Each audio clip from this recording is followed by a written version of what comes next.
Hey folks, today's project is really fun. I've taken a really advanced project that I did for Wood Carving Illustrated a few years back and turned it into a really cool little whittle project. This is a 3-inch tall carving, and I believe that you guys can do, and I drop it. I believe that you guys could definitely handle it. Don't put it past yourself, at least give it a shot, and that's it. Let's get into it. Today's sponsor is Fundamentals of Wood Carving. It's an in-depth learning experience that I created 3 years ago. Very dissatisfied with my online college learning experience. I decided that I'd create a program that is more interactive, more exciting, and higher quality video than that which I had experienced previously, and that really gives people an understanding of how to achieve the basic proportions of the face and to execute realistic male and female faces. So if you're interested in learning more about that, there are 80 plus videos and a new video being added each month, and the description is down below, and there's the link in that description, so click on that and get access to the school. I hope to see you there. Today I'm carving a sailor. This is going to be in a piece of 3.5 inch basswood.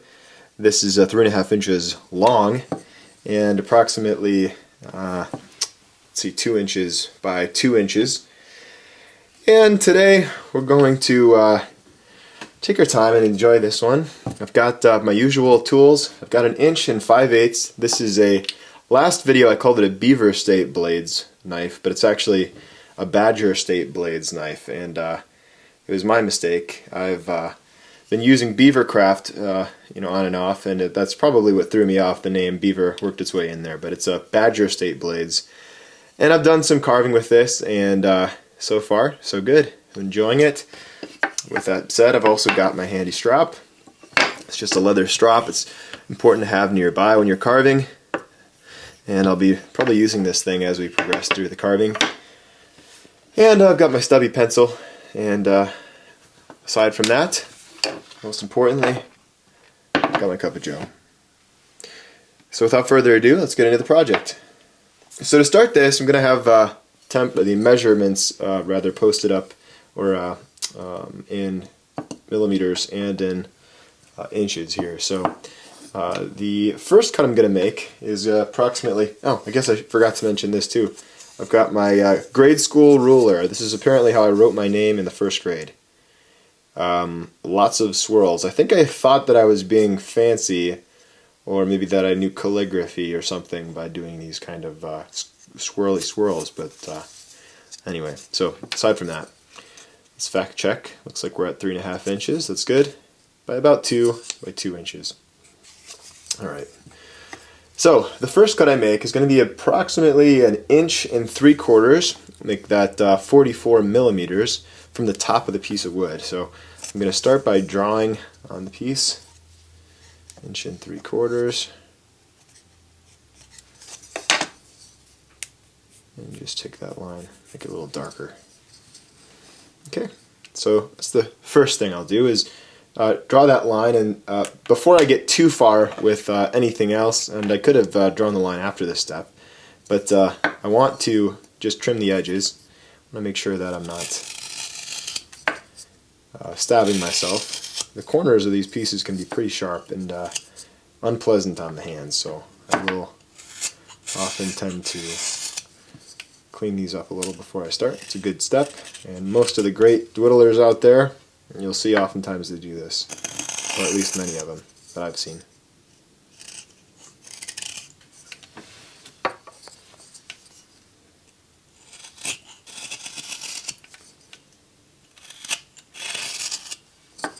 Although I haven't really seen that many. I'm not the most well-versed whittler in the whole world, so alright, just taking these edges down. And cut corners. Today is the day you want to cut corners. It's a good thing. Not a bad thing. Alright. Okay, so it's at this point I'm going to make a notch in this cut here. Right, we're exactly halfway sent from the bottom to the top of the piece of wood. So really, any orientation is appropriate. I'm going to make a V cut at this hat line, like so.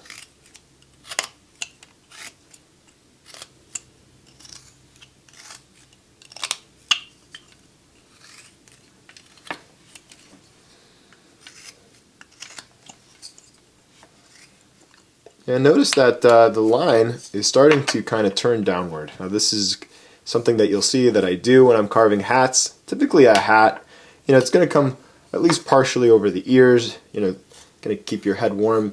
In this case, a knit cap. That's kind of the point of a knit cap. It's going to keep you warm. So I'm going to utilize that kind of downward scoop and just establish that line just like so. I'm going to try my best not to get out of frame here. Alright, now that I've established that cut, I'm going to start to round over the edges of the hat. And just by doing so, I'm just kind of creating the outline of the hat. So I'm taking these corners down, like so.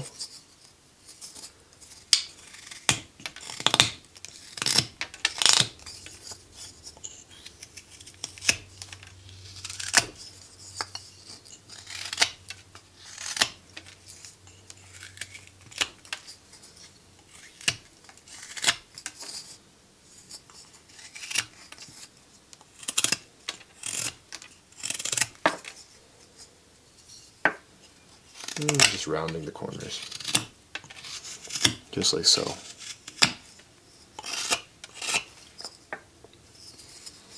Then I can really pare down the sides of the hat here.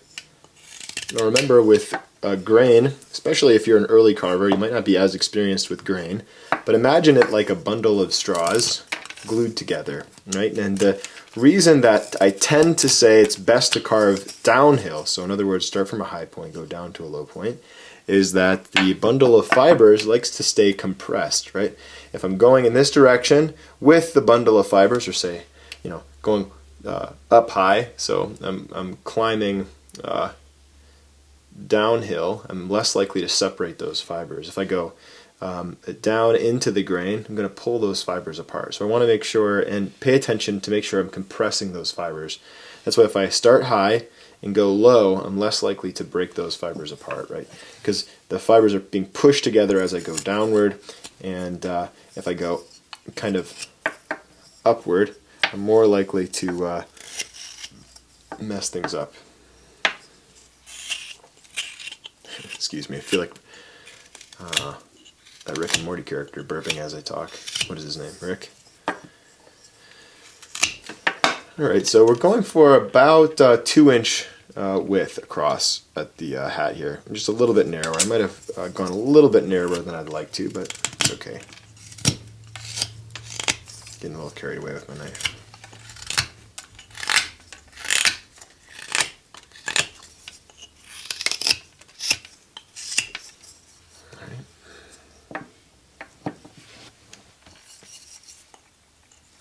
Alright, now I'm going to start rounding the hat over, and I'm holding it from this angle so that you can see how it's obviously still cut triangularly. And I should have mentioned this early on. This is a piece of wood that's cut on the diagonal. It's a 2x2 block that I, again, cut from one corner to the other, and that's going to give us this triangle shape that we're, at this point, trying to remove to get this thing to look more round, more like a hat.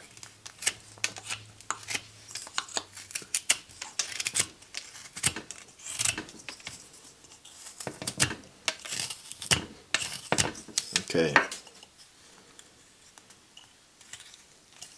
So I added a bit of curve to this hat, maybe a little too much. I'm going to take it down just a little bit. Just want it to be a slight curve with this hat.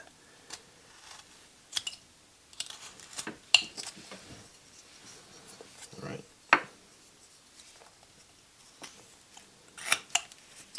Very good. Just going to continue to taper this hat back. I want the knit cap to be pretty round at the top, not square necessarily. So you'll see that I'm taking quite a bit of material off, getting rid of those saw marks. All right.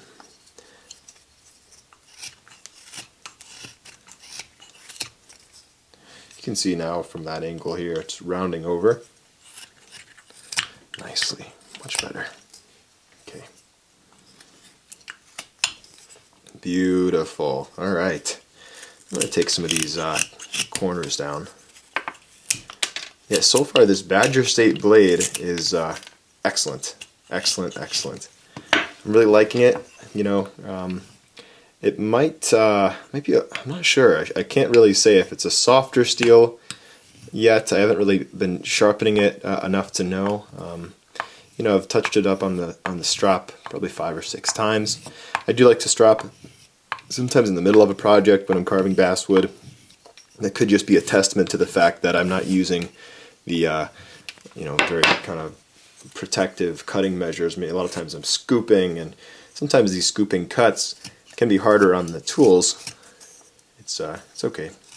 But it's just the way that I tend to carve now. You know, who knows? I might outgrow that. I'm certainly not an expert in whittling. You know, I've been a wood carver for a long time, and whittling is a fairly kind of new aspect to carving for me.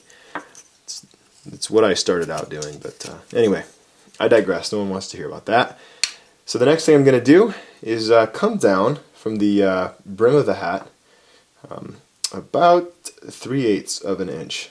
I don't know what that is in centimeters. Hey Google, what's 3/8 of an inch in millimeters? The answer is 9.52500 millimeters. Yeah, so about 9 mils. What did I say? 3/8. Something like that. Let me double check that. Oh, my mistake. 3/4. I'm sorry. So that's 19 mils. I thought something looked wrong about that. So I'm coming down from the brim of the hat 3/4 of an inch, or 19 millimeters. Excuse that. Sorry for that confusion. I'll carve that line off. Alright, it's at this point that I'm going to take my knife and I'm going to cut from that line down towards that hat, and I'll show you what that profile looks like. So I'm just removing, you know, a couple of millimeters of depth, like so. You can see that. Okay, beautiful.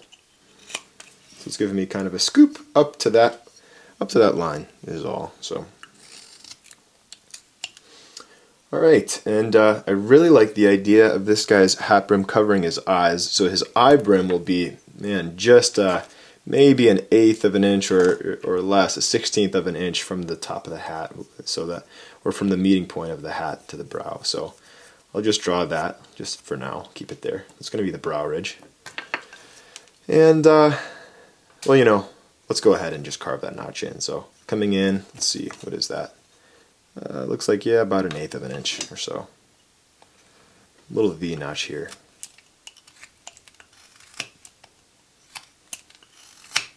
Alright, see that? And follow the kind of downward turn of the hat.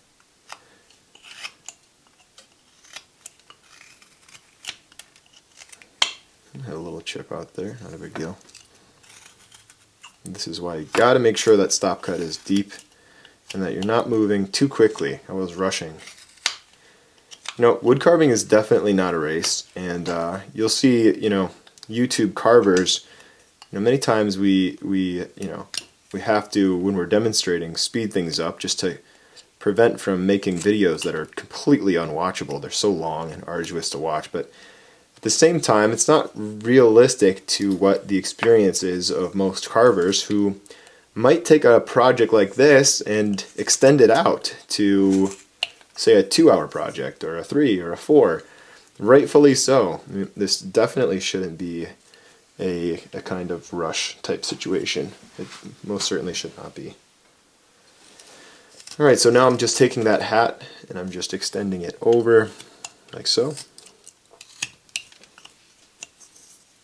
all the way to the edge. And you can see what that looks like from here. Alright. Very nice. So it's at this point, I'm going to come, let's say, let me just take a little measurement here. Give me just a sec. Yeah, about 3/8 of an inch. There's our 3/8. 3/8, yeah, that sounds about right. 3/8 of an inch from the brim of the hat up here. And that's going to be the brim of our hat. So I'm going to follow the line that we carved there initially for the base of the hat. And that's going to be, you can even bulk this up a little bit. It might look a little bit better. You can go all the way up to even 1/2 inch. That's going to look good. Let's beef it up just a tiny bit. And I'm going to kind of follow this line, but in this case I'm taking away more from the top of the line, the stop cut that I'm cutting. Whereas down here, I made my stop cut and I removed material up to that point, taking the forehead back beneath the hat. Up here, I'll be doing the opposite. So I'm taking this line, I'm cutting it in, stop cut, and then I'm removing material from the top of the hat, this above that fold, like so.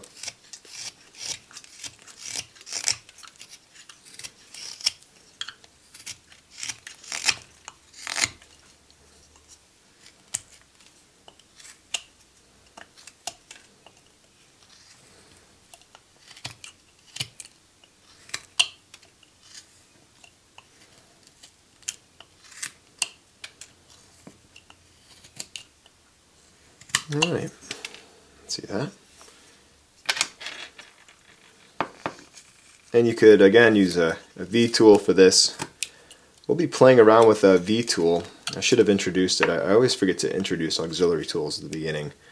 But we're going to use a V tool to vein, create little kind of the knit cap, the design of the knit cap.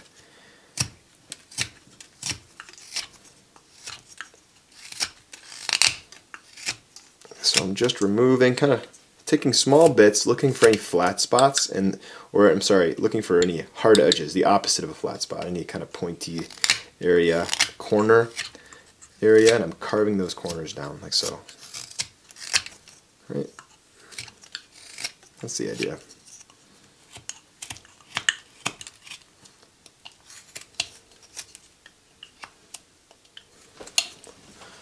Beautiful, guys.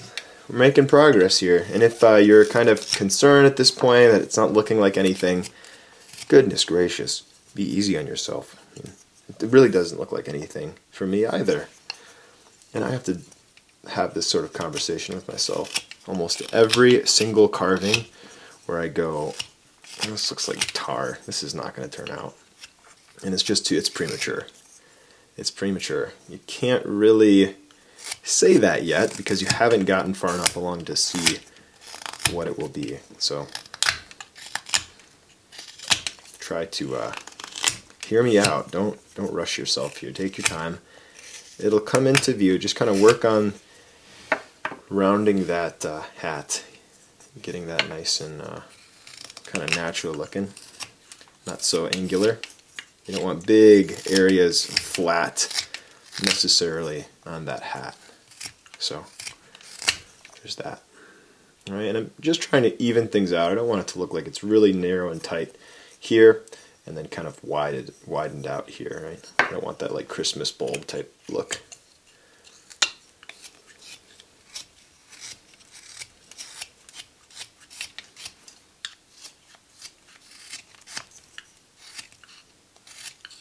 Love the sound of a sharp knife moving through the fibers of basswood.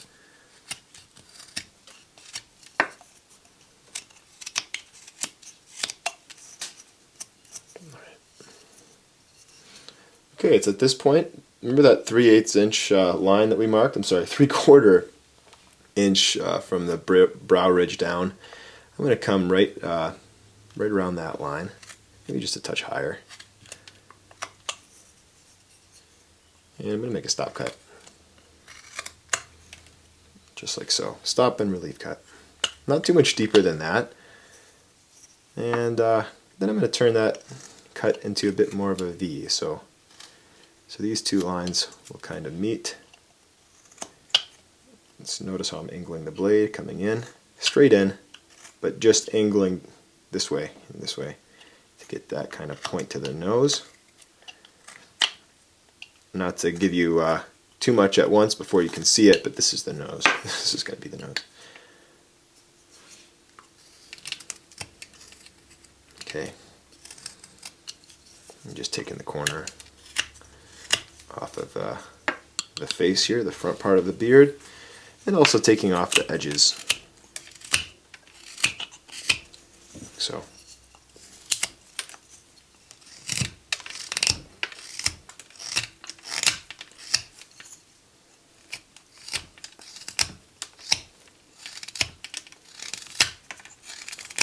So just taking my time, again, my taking my time is going to look like rushing for a lot of folks who are completely new to carving in general.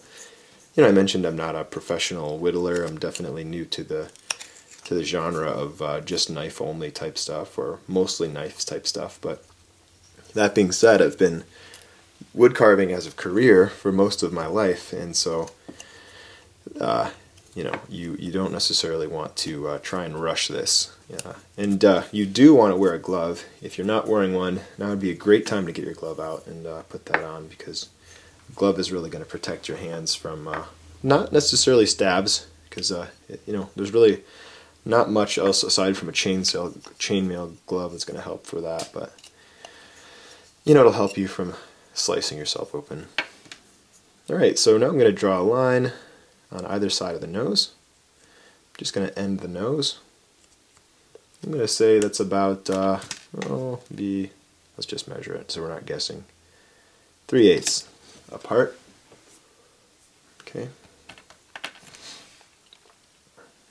Go just to the outside of those pencil marks. And I went straight in, like so. Hopefully you could see that clearly. Boom. Boom.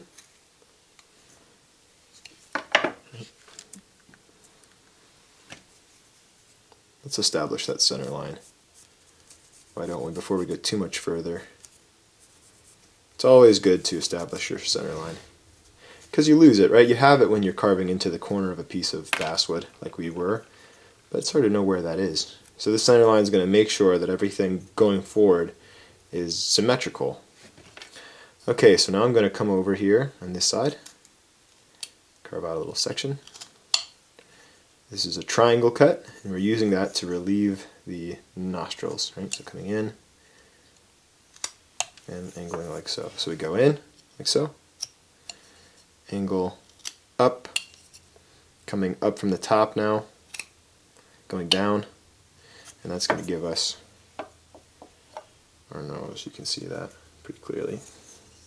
Nice, okay. Alright, so it's at this point I'm going to actually do one of my favorite cuts, and it's customary in these videos to do this cut because a lot of our guys have beards, and that is this really beautiful V-shaped cut that does so much at once. I really can't express how many things this does. I can, but it's so many things it would take a minute. But just to name a few, you're establishing the cheeks, you're establishing the mustache, you're establishing the line of the beard by doing this. You're establishing the structures, this kind of separation of those two structures of the cheek and the and the hair. So it's a really great cut, and so just coming across, basically an L of sorts, kind of, or maybe more of a V, like an open V. All right, and I'm going to come in here with the knife, like so, going straight in, like so, and the same thing over here. V, carving that V line, like so, and then I'm coming over. So I went in like so with this angle, straight in, perpendicular to the knife or carving, and then I'm going to come in the opposite direction. Now going straight into the carving along that line, and cut that section out. And yes, if you're wondering, you can absolutely do this with a V tool. You can just come right in with the little V, and that might make your life a lot easier if you're not used to knife control, and you can afford to get yourself a V tool. Not everyone can, so I don't like to assume. So I'm going to make sure that this face is the right width, and I'm noticing that it's about 1 inch wide, similar to our last guy, our gnome. This is going to be about 1 inch wide, and I'll mark on the hat just to make life easier. It's just easier to see something's marked out on the hat, and then I can transcribe that or draw that line down to the face, like so. Looks like I came a little narrow there. Okay, beautiful. So now I'm going to take my knife, I'm going to go just to the outside of that line, like so, and straight in, all the way down. The same thing here, straight in and down. And it might feel like you're cutting the face off too short, like it's too narrow. I understand that feeling, but you're doing the right thing. So just take a deep breath Then I'm going to come in alongside the brim of the hat, going straight in. And then completing this cut, I'm going to go from that top part where we cut with the brim of the hat and complete this sort of, again, another triangle cut. It comes down like so along the beard. Right? So, boom. So I might have to make another cut or two and work towards that line. So take a little bit away. Re-establish that top cut. You can see, just carving this triangle out. As many passes as it takes to get the sides of the face established, like so. Alright, and the same thing over here.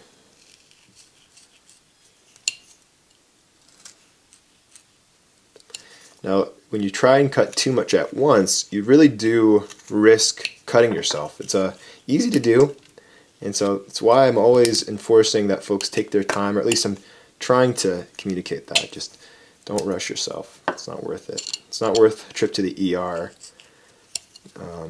to get a carving done, before dinner, right? All right, so you can see I've narrowed that up. It's a little funky looking now, but that's okay. We're going to check to make sure we're about there. Yeah, we got a little narrower than an inch, but we're pretty close to the target. All right.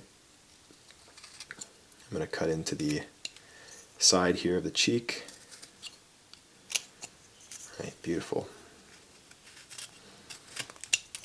Alright, so let's focus on the hat once again just a little bit more. I want to shrink it down. It's a little bit big for his face now. So I'm going to take the hat down just a bit more. So just overall, kind of pare it down. Just going over the cuts that I made. Again, I might be removing wood quickly, but I don't recommend that folks rush this.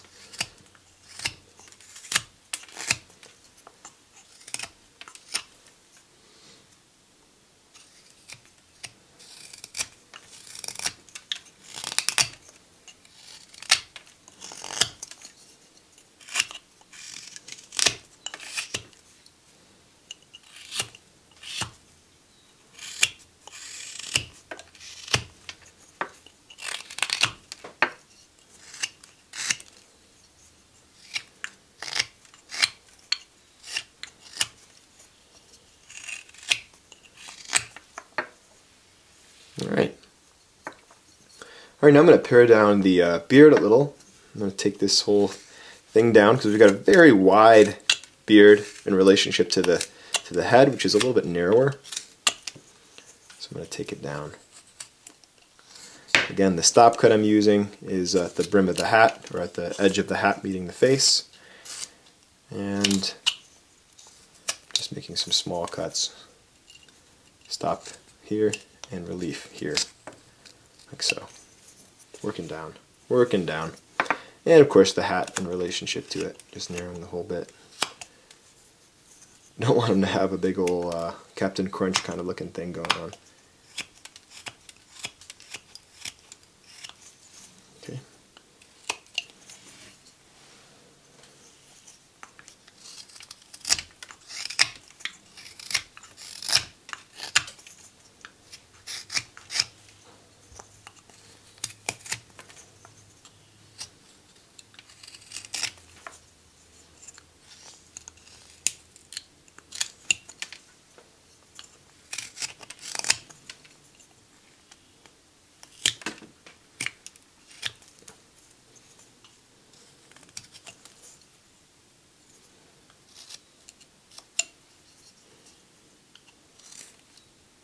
And take a little bit more off the sides of the forehead, or the kind of the front of the forehead. You can see what that cut looks like. Like so.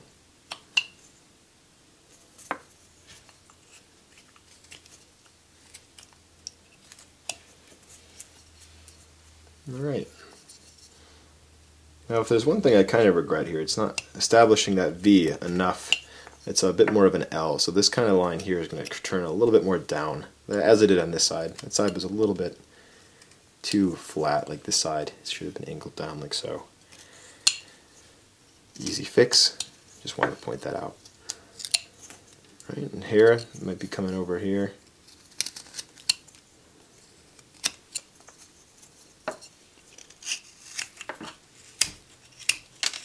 just narrowing the beard a bit.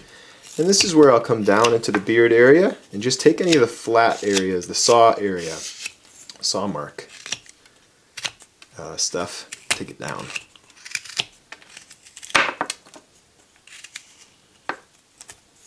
Make a little groove in there.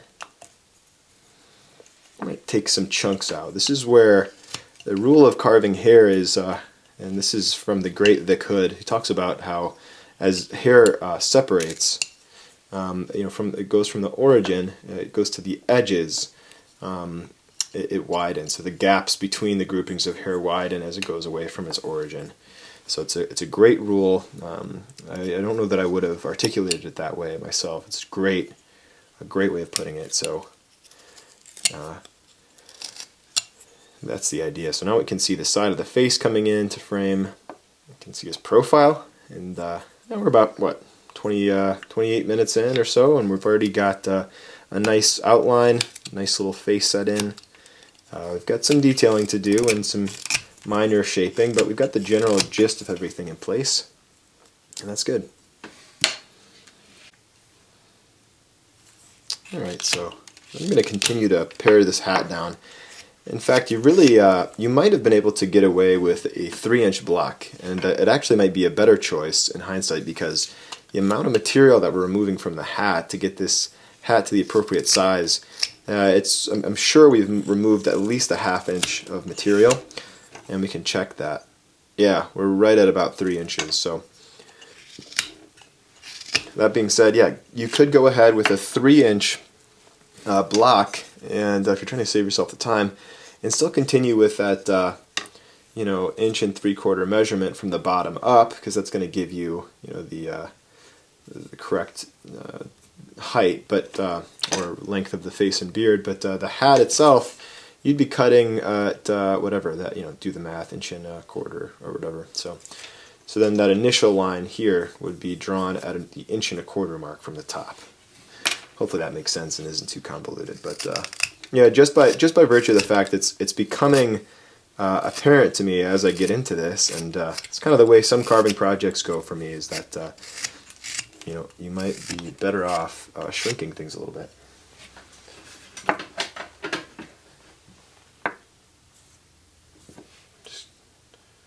Looks like my reference photo on my iPad is dying, so just wanted to make sure that we were all set there.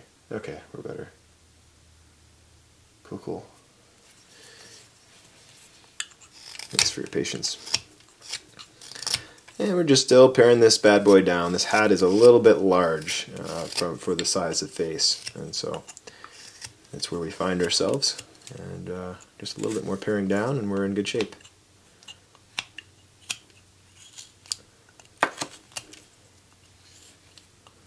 If you have to push, another thing about speeding things up, if you have to push with an excessive force, it's typically a good indication that your blade is not sharp enough. If you're really tired and your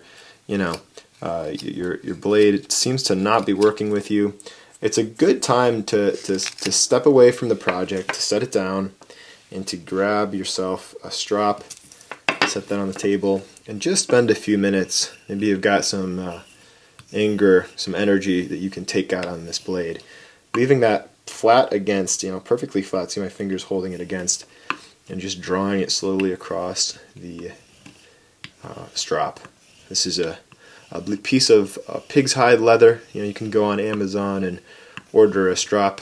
I'm pretty sure I have one in the link below. If I don't, you can use any of the links below to search one, and that does help me out. But the point is, you can go ahead and draw that blade, push the blade. You want to make sure that you're moving away from the direction of the cutting edge, the opposite of carving. You're dragging that with the blade being dragged.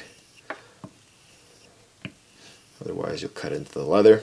You'll do the opposite of what you're trying to do here. You can just see, take some time, set it aside to really hone in that blade. I think it was Abraham Lincoln who said that if he was given, some time, maybe just for the point, I'll just say 4 hours of time to chop a cherry tree down, he'd spend the first 3 hours sharpening his axe. And well, I don't know if I'd spend 3 of those 4 hours sharpening my axe. I definitely would spend at least the first hour. So there's wisdom in that for sure. Especially if somebody gave me a dull axe. Okay, so I'm just paring down this hat a little bit more. And my sailor, he's starting to come into correct proportion. The trick is we just don't want this hat to be so wide that it looks caricaturized on his head. I guess we could, but I'm moving away from that in this project, so there's that. All right.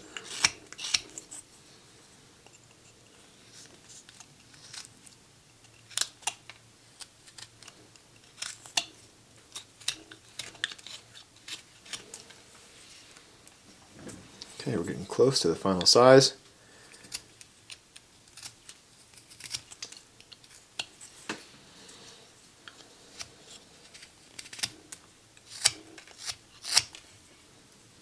Alright, now I'm going to establish a line. This is about a 1/4 of an inch from below the nose line, where I'm just going to create a downward turning line as we did with the hat brim. I'm just going to come in at right about that line with a cut and a relief, just like so. And then carry that down so it angles downward, like so.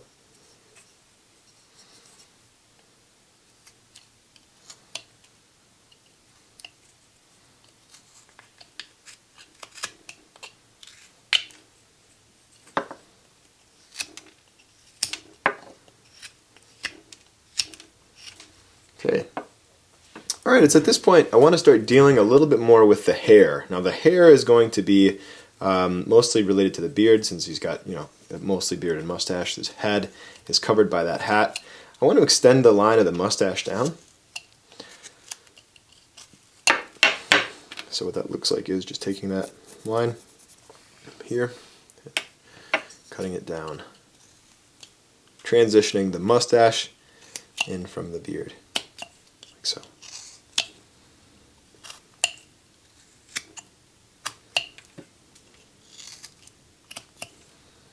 Alright.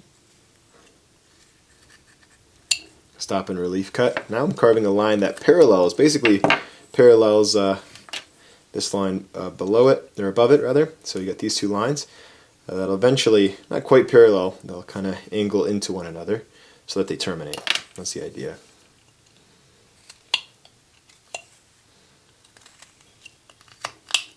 I say parallel, but I do mean that they have to converge at some point, so obviously not completely parallel.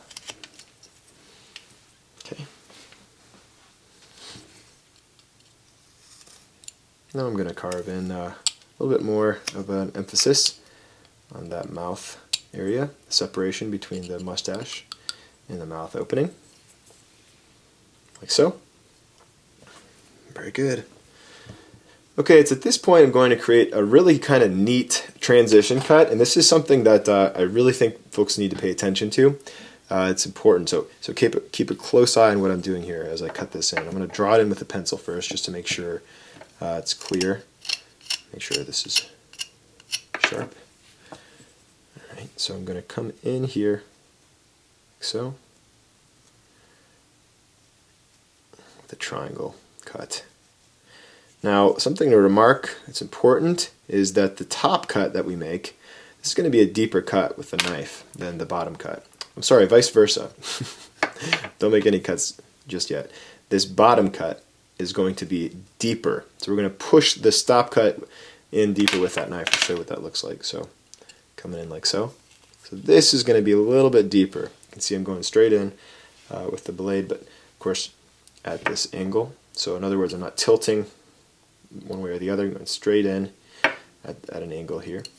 And then I'm going to come in with a slightly less deep cut here at the top. And I'm going to remove with a triangle cut a little bit of material. The blade is almost parallel to the face. See how that, well, I'll change the angle so you can see this is the motion, right? And so I'll turn the carving around, and I'll do the same thing here. Another stop cut. This is that top cut part of the V, so it's not going to be quite as deep. And then this bottom one is going to be nice and deep, like so. So you should be able to stick the piece of the knife into the wood, and it should hold on. That's how deep we're going. And I'm going to guess that's about, I don't know, maybe 2 millimeters of depth there. And then that relief cut, right, just like so. Okay, now this is getting us to the kind of direction that we're wanting to go in, which is transitioning the bridge of the nose into the cheek. And this does require a bit of a trick. This is something that could be practiced on a piece of scrap wood. You know, if you have something laying around, you can use the scooping motion. Notice how the tool, as I push it through, is turning upward. We're going to use that kind of scooping motion with the tip of the knife generally kind of anchored on this inside corner here, right? So we'll show you what that looks like. Starting from the top of the bridge of the nose downward, going to kind of scoop out like so, this area here, right? Reestablishing that lower line that we carved earlier, lower part of that V, here and here. Also just scooping, coming in, scooping. So what we're doing is we're actually removing this kind of area down in here, but with a gentle kind of scooping motion. Show what that looks like again.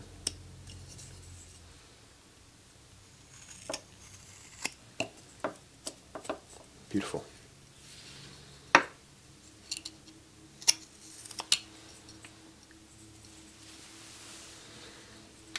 Alright, I'm going to narrow the bridge of the nose, take these corners off.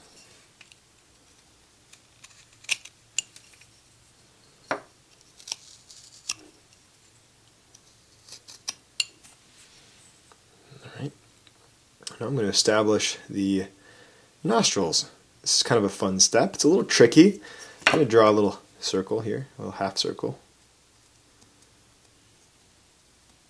And another little half circle here. This is at the corner that we established a while back. The edges, kind of defining the outline of the nose, right? In that kind of general vicinity.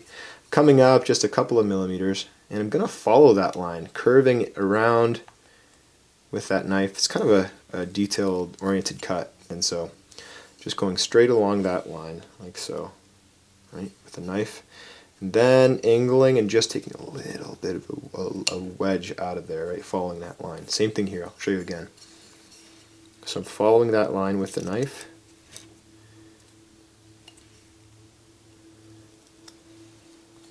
Okay. And then just taking a little hair a bit out. And if you're having trouble with that, it might mean that the tip of your blade is not quite sharp enough to get that piece out. This is a very, very technical type of whittle stop cut and relief cut. But once you get the hang of it, it's going to make your faces come to life. It really does help improve your noses. You can use this kind of very kind of tactile, line cutting to create all sorts of shapes and separations in the face. It's going to really improve your carving. So it's not to be looked past. Alright, so it's at this point I'm going to establish a line underneath the eye. So I'm going to come in here. We're kind of looking for a U shape, but to keep things simple, I'll just create kind of a straight line right across here, like so. So this is the idea. Coming in.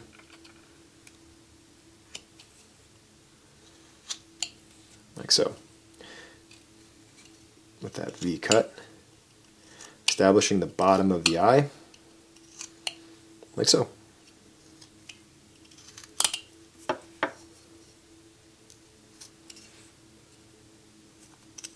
And this is kind of a technique I've developed from teaching realistic eyes for years in the carving world, in the relief carving world, and it's just kind of a very simplified version of the way that I carve a more realistic eye. Of course, being that this is more of a whittle eye, we're not going to see the same realism that we'd get in a more refined relief carving. If that's something you are interested in learning about, the online school is linked below, and there's plenty of projects, slightly larger scaled projects than this, Nothing too crazy. Maybe there's just a couple of large projects, but most of them are kind of in the 3.5, 4-inch head size range. And they focus on achieving realistic proportions and features, and kind of, instead of just measurements, how I derive those measurements. It's one part high school art class and another part integrating those lessons into in the carving realistic faces. So you can check that out in the link below. I'll also have a little pop-up link at the end of this video, which we're actually quite close to, because this project is shaping up nicely. We've got pretty good shapes in here. I'm liking the way it's looking, and I appreciate, again, you guys joining me. I really love doing these, especially when they work out, right? Everyone loves doing things when they work out, but they sometimes don't feel all that satisfying in the midst, because there's this terrible sort of dissenting feeling of dissatisfaction when you're halfway through a project and you don't know exactly what it's supposed to look like and if you're following the instructions properly. And so do understand and give yourself some grace that part of the learning process is feeling a little frustrated and not necessarily fully grasping all that there is to grasp in it. But if you're anything like I was as a kid, you were really just happy to be carving. So whether or not it looked exactly right, you were just impressed with yourself to have gotten a decent result. So it's kind of how I feel now. I think I've been blessed with a sense of some degree of satisfaction with what I've been able to achieve, while also hopefully striving to get more proficiency and get better at it. And maybe this stuff goes without saying, but here I am saying it. So, all right. So what I'm doing now is what we talked about earlier, the big kind of drastic separations in the wood. Typically with hair, I tend to think about removing big sections early on and then going to smaller detail cuts. This is all an effort to create shape and then detail. And as a general rule in sculpture, if you precede or switch those two around, if you add detail too early, you're really just wasting your time. You're kind of putting the cart before the horse, and you'll end up having to carve all of that precious detail away because you jumped the gun and you had to modify the shape. Now, you may say, well, Alec, you did that in this video. You thought that the hat was going to be a little bit larger than it is, and you thought that, so on and so forth. The shapes weren't exactly the way that you thought they'd be. You could have used a smaller piece of wood.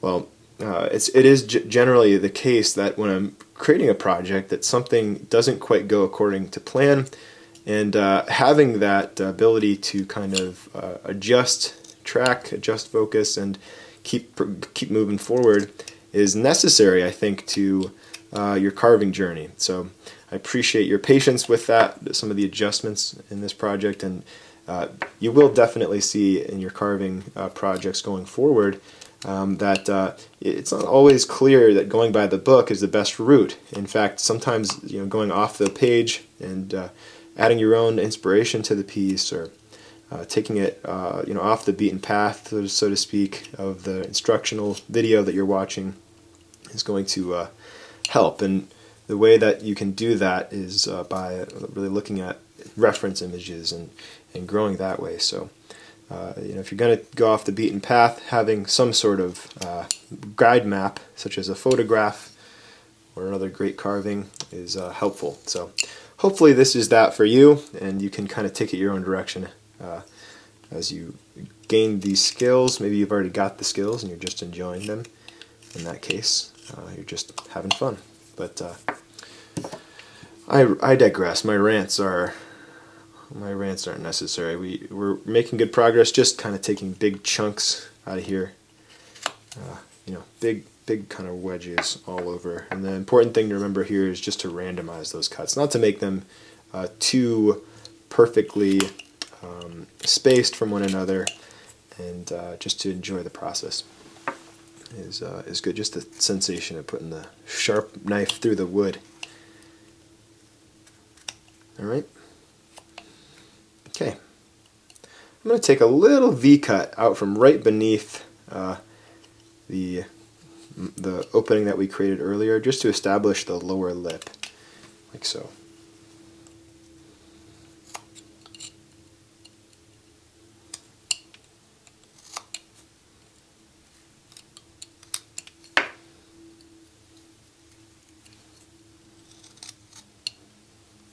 just like so. And we got his lip, looking good. And I might use just a touch of the scooping motion that we talked about in the inside corner of the nose to the cheek area. I might use that cut every so often on the facial hair just to kind of get some texture going and to get some shape. Like so.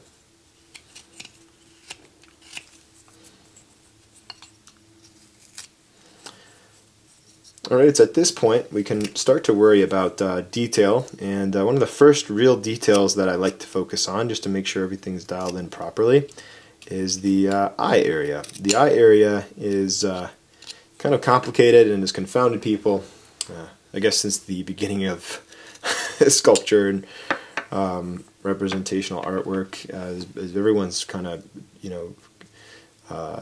been realized that the eye is the center of the face. It's like the eyes kind of have the whole thing. So if you can get those right, that makes a big difference. So I'm going to start by kind of making a simple squinty eye. Now I could make this an open eye with a lot more detail and make this a lot harder for folks, but I want to make this as simple as possible. So what I'm looking for is ultimately an almond shape, right? So I'm drawing this kind of sliver material that looks almost too narrow. I don't know if it's clearly visible, but it's just, gosh, it's a 1/16 of an inch or so. And it's an almond. It really is just a simple almond shape. Coming in with a knife along the drawn almond, and coming in the opposite direction like so. And what we're doing here is we're creating a hollow of sorts, because this is, we're not going to try and carve out a perfect eye. We're just going to try and dish out a little bit of material on the inside of these two cuts that we're making, these almond kind of cuts. So a stop cut along that top line and a stop cut along that bottom line. And they meet at both sides, kind of like a football, right? Like a squashed football. And the bottom line is going to be a little bit deeper, and we're going to remove a little bit more material from that bottom line. Right? You can see that kind of already indicates the eye. And the same thing here. So I'm coming along the top lid with a little bit less depth, like so. And the bottom lid, tiny bit more depth, carving that football shape. Hopefully that's clear. And then flaking that out.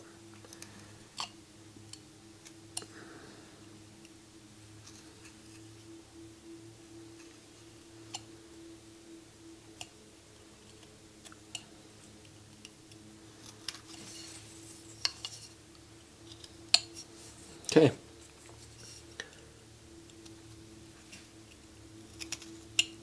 Looks like I drew a little pencil line a little too low on this side. It's kind of throwing me off, so I'm going to carve that out. You can also erase it out if you're not as adept with the knife. Just shaping those cheeks a little, taking the corners off. You can see there's kind of a hard corner happening here. I don't want any really hard lines on the face. I can carve off the pencil lines. And it's a good time to establish the nostril flare. Let me just make sure I've completed that cut. There we go.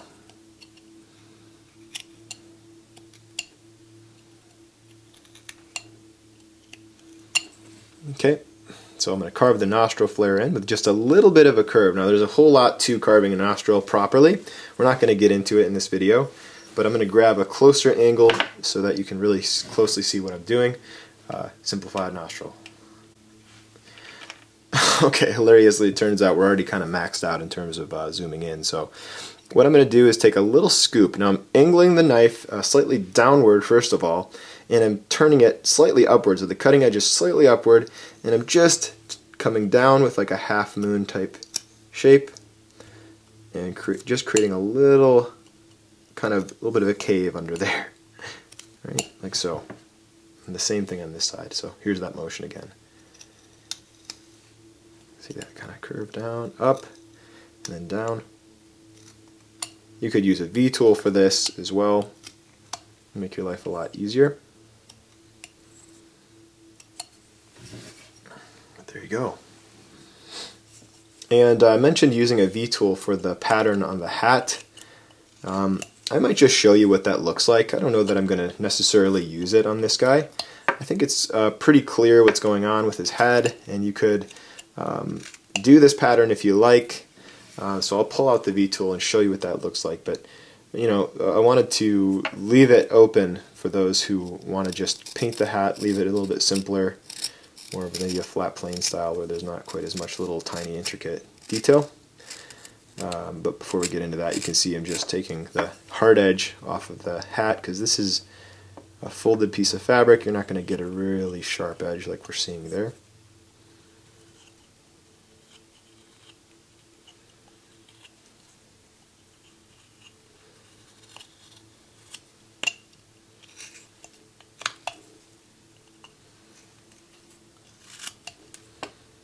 Like so, and maybe a tiny bit of an undercut, which means taking the knife, angling in underneath the hat, and then taking a little wedge out from there, like so, creating the little bit of shadow that we might need when we're separating two objects, the hat from the head, like so. And you can do that all the way around the brim if you'd like.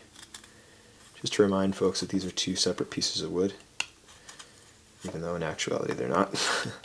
Separate pieces, not wood. You know, the hat and the head.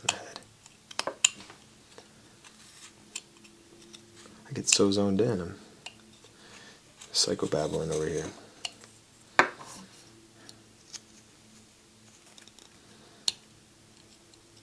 You know, sometimes you get so into a project when you start talking, you're just hoping to God that what you're saying is something, you know, that makes sense because you're just so into the project. For all you know, I mean, you could just be spouting off the Declaration of Independence, and folks are just, you know, really confused by the, you know, your patriotism. They're not used to it. Okay, so there's that separation between the hat and the head. See that nice shadow that it gives you. All right, let's go get that V-tool, and we'll finish this guy up. Okay, so I was recording, and it looks like I lost wasn't recording the part where I did the hair, or the hat, which is a huge bummer. It's really kind of the least complicated part of this, thankfully, and so I can just kind of demonstrate what that looks like while avoiding the monotony of actually having to watch the whole thing done. So I guess it's probably a blessing in disguise. But what I did with the V-tool is I went directly down the center of his hat with a V, and I made a groove running along that center. And then I turned over the piece on its side, and then I carved a line on this side, right, running up until I couldn't anymore, so right here. And then on the opposite side as well, another line going up. And then what I did from there was I just split the difference between those two lines. So have a line here and a line here. And I'll carve a line right in the center of that, just going by eye. You could measure if that makes you feel better. And then do the same thing here, splitting the difference. And then I just continue to cut those shapes in half with an additional line until I end up with the kind of woven pattern type situation here. And then aside from that, I can just take my V-tool and deepen some of these separations. And you could very well go in with a veiner, as we have with the gnome project, and really kind of detail this hair. I kind of like the simplicity of the beard the way it looks now. But just as an example, if you're trying to get more detail, you can use the V-tool or a veiner to get more detail in the piece. Right.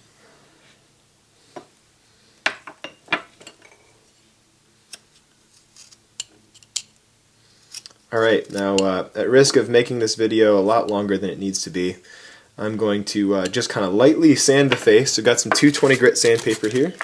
It's just enough of a grit to remove a little bit of the hard edges, maybe some pencil marks, but without kind of taking too much of the detail away. And I like to also use a toothbrush to kind of clean things up. If I can grab that, I'm not sure if I left it. There it is. So here's an additional tool that we neglected to mention early on. The dental brush I've heard is better. I think it's a denture brush, excuse me, is a little bit stiffer, but I don't know anyone with dentures really, so I've just got to make do with my old toothbrush. The only real downside I know of with using a toothbrush to clean off the chips on your carving is that your wife, she does not like it. She does not like when you use your toothbrush for that. So the thing is, you can get her another brush. But the truth is, what she doesn't know won't kill her. So I'm not as concerned about that as some people. She can always get another toothbrush, but yeah, I mean, it's not like this is toxic stuff that we're dealing with, it's just a little wood, so what she does not know will not kill her. Alright, so just a light sanding. You don't have to do this sanding part. Sometimes I like to touch up the face a little just to make it look a little bit softer. But you might leave the angularity, might suit the piece in some ways to just have that be a bit more rough looking. So, in fact, I did kind of like it a little bit more without the sandpaper, if I'm being honest. So, I might waste more time and fuss with that and get that to be a little bit more rough looking. But up to you. Some folks like the smoother look. It's definitely got its own thing to it. Bad. So anyway, guys, thanks for watching. I hope you enjoyed, and I hope you try it. And if you do, tag me in your post if you post it on the internet, Facebook or Instagram. Would love to see it. All right, guys, see you in the next one.